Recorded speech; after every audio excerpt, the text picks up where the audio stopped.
For 2021, the Panamera Sport Turismo benefits from the same styling updates and performance improvements as its sedan counterpart. A turbocharged 3.0-liter V6 is no longer the base engine, it's now a 335 HP twin-turbo 2.9-liter 6.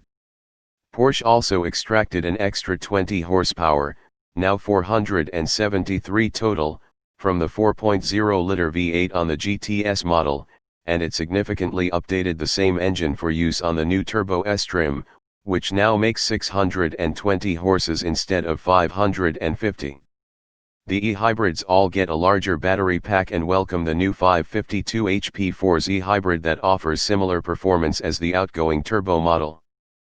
Porsche also recalibrated the wagon's adaptive dampers and steering system to improve ride quality and sharpen feedback. Most notably, a set of ultra-high-performance summer tires is now available for the first time.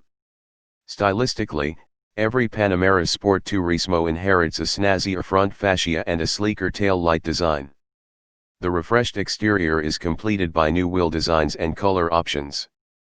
The rest of the UPDATES are highlighted by new steering wheels, newly standard lane keeping assist, and an available sport exhaust system that's said to be louder than before.